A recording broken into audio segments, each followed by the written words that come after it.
अगं सोनी किती खाते तू? आज आहे ना खूप पाऊस आलेला आहे पुण्यामध्ये. या डिश मध्ये काय मेले माहिती आहे का? गुलाबजामुन मेन आलेला आहे आणि आता वाजले आहेत 11. आज आपण अनलिमिटेड मिसळ घेणार आहे. मग मध्ये सांगते थंडी पण खूप वाजत आहे.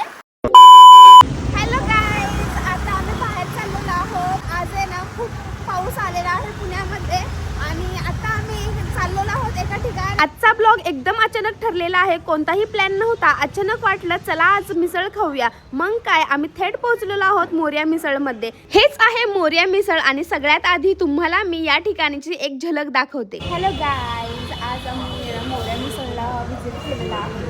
या ठिकाणी आम्ही मिसळ खाण्यासाठी आलेलो आहोत. खूप नाव ऐकलं होतं आम्ही या ठिकाणचं, पण या ठिकाणी फायनली आम्ही मिसळ खायला आलेलो आहोत. आणि तुम्ही बघू शकता या ठिकाणी अरेंजमेंट खूप भारी आहे आणि टेस्ट तर वाव एकदम मस्त फर्स्ट क्लास चव आहे आणि खूप मस्त वाटत आहे मला या ठिकाणी. तर आहे ना आता आपण पुणेरी मिसळ आणि पावभाजी मागवलेली आहे आणि ना या डिशमध्ये काय मेन आहे माहिती आहे का? गुलाबजामुन मेन आलेला आहे, नंतर दही आहे, मटकी आहे, मिसळ म्हणतात त्याला, तर कांदा आणि लिंबू आहे, शेव आहे, सोनकढी आहे आणि ही आपली मिसळ आणि पाव असं म्हणून आम्ही मिसळ पाव मागवत आहे. पुणेरी मिसळ आहे आणि या ठिकाणी आहे ना पावभाजी मागवलेली आहे, चीज पावभाजी मागवलेली आहे आणि असं आमचा आजचा डिनर आहे आणि आम्ही दोघी चाललेलो आहोत बहिणी बहिणी. तर खूप मस्त वाटत आहे या ठिकाणी आणि या ठिकाणी चव तर खूप मस्त आहे. आता चव बघताना कशी आहे टेस्ट मी तुम्हाला सांगणार आहे. हे नाव मी खूप ऐकलं होतं की या ठिकाणी मिसळ खूप भारी भेटते आणि आता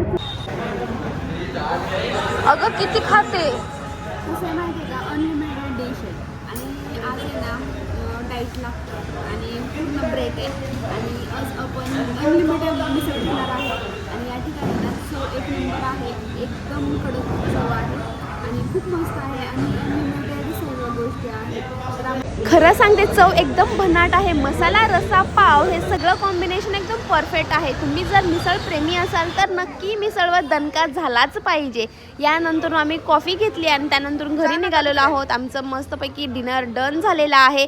पोटही भरलं, मनही भरलं आणि आजचा ब्लॉग सक्सेसफुल झाला सुद्धा. तर ना सगळं बंद होत आहेत हॉटेल आणि सगळे दुकानं बंद आहेत सूर्याचे आणि आता वाजले आहेत 11. पावसाचं वातावरण आहे आणि ना मस्त गारवा सुटलेला आहे, मस्त वाटत आहे ह्या टायमिंगला एन्जॉय करायला.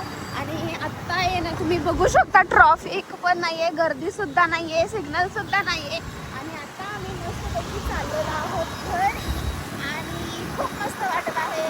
तर ना एक काय झालं माहिती का? माझी बहीण गाडी चालवती आणि तिला आहे ना मस्तपैकी थंडी वाजत आहे. आम्हाला म्हणते की ब्लॉग मध्ये सांगते थंडी पण खूप वाजत आहे आणि मी तर रेनकोट घातल्यावर मला एवढी वाजत नाही, पण तरी पण हवा चालली आहे इकडून इकडून, पण तिला तर खूप वाजत आहे कारण ती गाडी चालवत आहे आणि एवढी फास्ट घेतली आहे ना. पप्पाला सांगते तिचा घरी जाऊन आणि आता याला थेंब पडायला लागली तर रिमझिम चालू झालेली आहे आणि पाऊस वाढला, खूप थंड वाजते आणि आता मस्तपैकी एन्जॉय करून घरी चाललेलो आहोत. आणि जर आजचा ब्लॉग जर तुम्हाला आवडला तर नक्की लाईक करा,